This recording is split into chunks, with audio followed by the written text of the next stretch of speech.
뭐 생성형 AI가 나오고 뭐가 나왔다 그래서 네. 뭐 블록체인 끝났다, 가상자산 끝났다. 이건 너무 극단적인 생각이다. 조금은 큰 그림을 두고 그 관련된 기술을 다 보셨으면 좋겠다는 생각이 있어요. 4차 산업혁명이 추구하는 바는 뭡니까? 초개인화 서비스를 제공하는 거예요. 초개인화를 목표로 가고 있는데 저 목표를 구성하는 요소 기술들이 뭘까? 블록체인, NFT, 암호화폐, 생성형 AI, 양자 컴퓨터가 다 어우러져서 빌딩 블럭들 역할을 하고 있다. 전체를 보신 다음에 나는 여기에다가 전부 다 분산 투자를 해야지. 이렇게 좀 가셨으면 좋겠어요.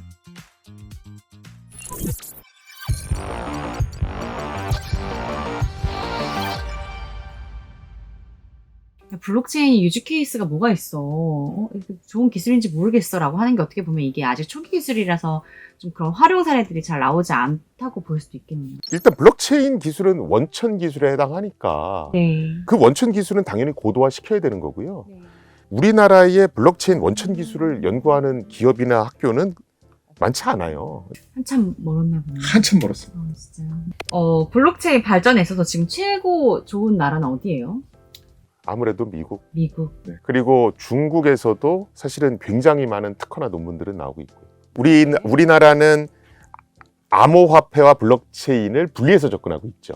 네. 그래서 암호화폐는 좀 억누르고 블록체인은 맞습니다. 장려한다. 맞습니다. 그러면 그때 많은 분들이 그럼 다 죽습니다. 막 이렇게 얘기를 했거든요. 네. 그런데 우리나라보다 가상자산을 더 억압하는 건 중국이거든요. 그런데 그 중국에서 블록체인과 관련한 특허나 논문이 많이 나고 있다는 건 조금 아이러니하죠.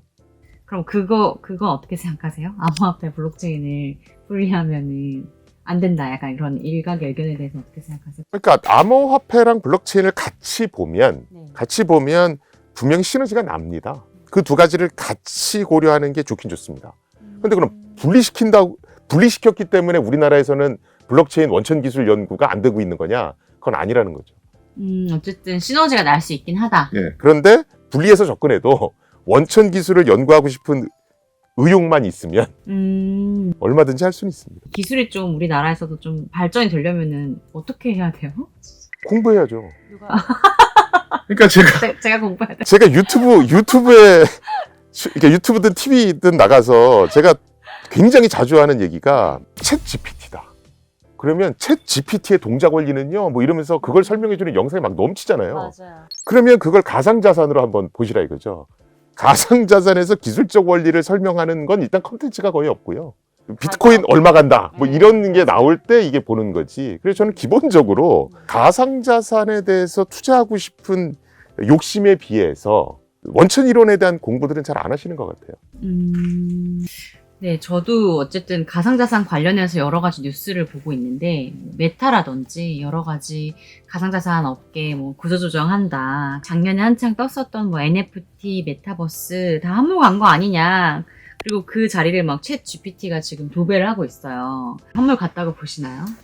그러니까 우리나라가 유행에 민감한 거예요. 그러니까 지금 인력 조정을 한다라는 게 지금 뭐 메타라든가 이런 데서 얘기하고 있는 건 코로나19 사태를 겪으면서 메타버스라든가 뭐 이런 웹3 시대가 빨리 올 줄 알았는데 생각보다는 조금 늦게 올 것 같다. 그래서 지금 당장 상품화할 수 있는 건 보니까 생성형 AI가 그걸 할 수 있는 것 같으니 여기에 돈을 우선적으로 투자하겠다.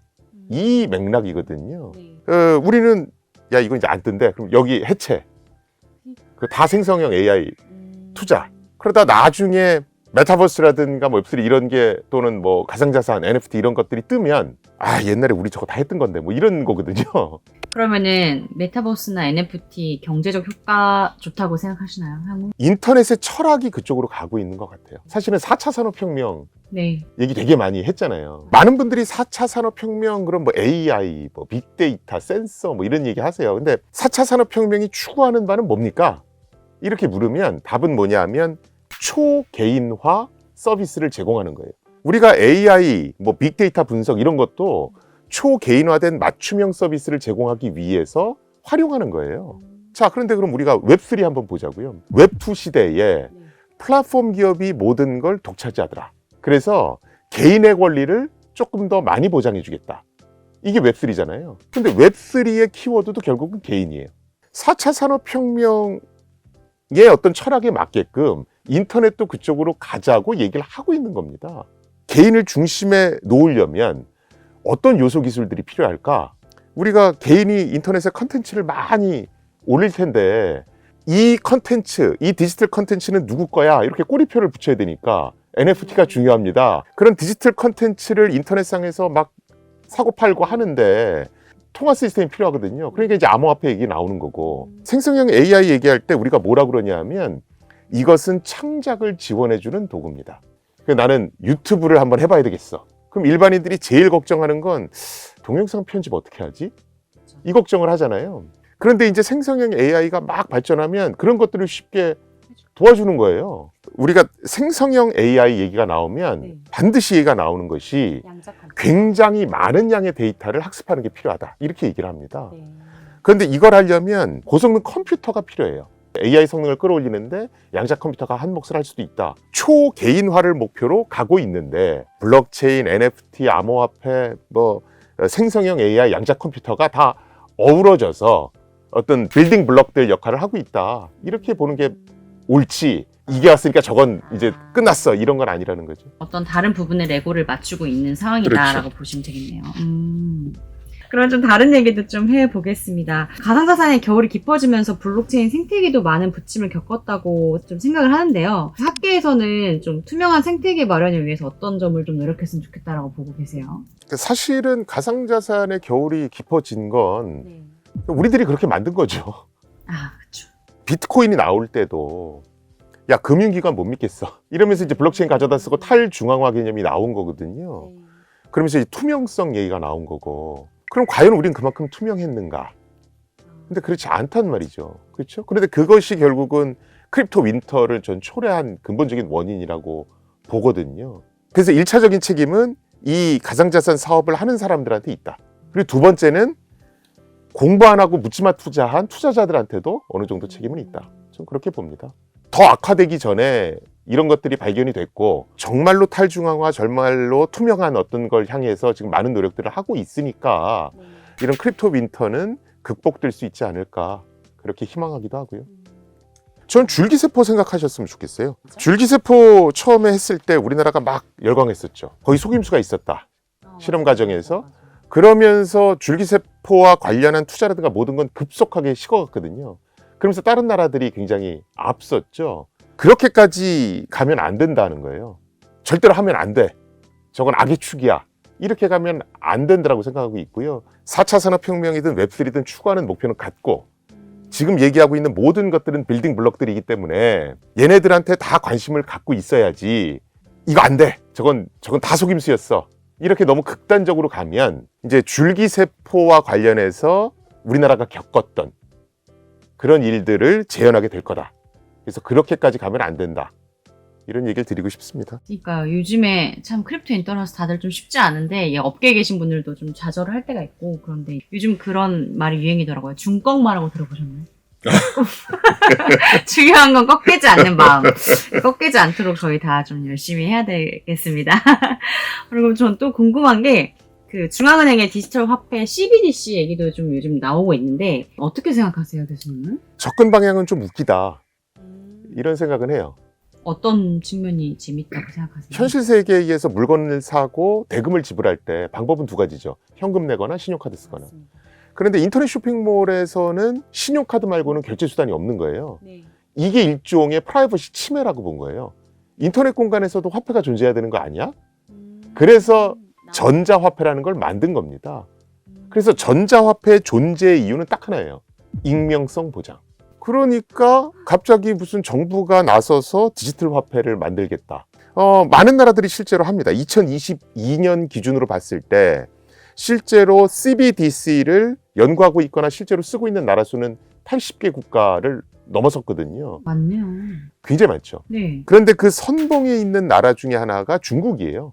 실제로 베이징 동계올림픽 개막식 때 디지털 위안화 사용 액수가 비자카드 사용 액수보다 더 많았습니다. 이 중국의 디지털 위안화는 블록체인을 안 써요. 네. 은행을 끼고 만들었어요. 그래서 중국 인민은행이 위조 전자화폐를 걸러주는 역할을 합니다. 그런데 이 디지털 위안화 홈페이지에 가보면 재미난 문구가 있어요. 정부가 필요시에는 이용자를 추적할 수 있습니다. 그러니까 사실은 엄밀한 의미에서는 전자화폐가 아닌 거예요. 익명성이 보장되지 않네요. 그렇죠. 정부가 발행하는 디지털 화폐의 경우에 정부는 이 익명성에 대해서는 굉장히 거부감을 갖고 있습니다. 5만 원권 유통되는 거하고는 규모가 다르거든요. 그러다 보니까 이제 CBDC의 경우에는 익명성을 좀 이렇게 제한하는 경우가 많을 거예요. 그래서 제가 정부가 디지털 화폐를 만드는 게 뭐 그렇게 나쁘다고 할 수는 없으나 그 방법에 있어서는 좀 웃긴 구조를 갖고 있다라고 하는 게 바로 그 얘기입니다. 아, 오늘 되게 좋은 말씀 많이 해주셨는데, 그럼 어쨌든 교수님은 투자자와 관련된 얘기를 해주긴 좀 어려우실 수 있지만, 그래도 어쨌든 이 씬에 계시는 학계에 계신 교수님으로서 2023년 어떤 점을 좀 유념했으면 좋겠다라는 거 좀 있을까요? 뭐 생성형 AI가 나오고 뭐가 나왔다고 그래서 뭐 블록체인 끝났다, 가상자산 끝났다, 이건 너무 극단적인 생각이다. 조금은 큰 그림을 두고 그 관련된 기술을 다 보셨으면 좋겠다는 생각이 있어요. 아, 나는 가상자산에 투자해야지 이렇게 생각하지 마시고, 아, 그래, 인터넷은 저 목표를 향해서 갈 거야. 그러면 저 목표를 구성하는 요소 기술들이 뭘까? 이렇게 해서 전체를 보신 다음에 나는 여기에다가 전부 다 분산 투자를 해야지. 이렇게 좀 가셨으면 좋겠어요. 큰 시대의 흐름으로 보고, 그렇죠. 기술 자체에 좀 더 집중을 하고 공부를 하면서 투자를 하면 더 좋겠네요. 그렇죠. 제발 나중에 거봐, 내가 저거 뜬댔잖아. 근데 정부가 억압해서 날렸어. 이런 얘기는 안 하셨으면 좋겠어요. 여러분, 큰 그림을 보시기 바랍니다. 네, 오늘 교수님 지금 봄날에 이렇게 귀한 시간 내주셔서 너무 감사하고요. 다음에 한번 또 나와주세요. 네, 불러주셔서 감사합니다. 네, 여러분 감사합니다. 다음에 또 뵐게요. 감사합니다.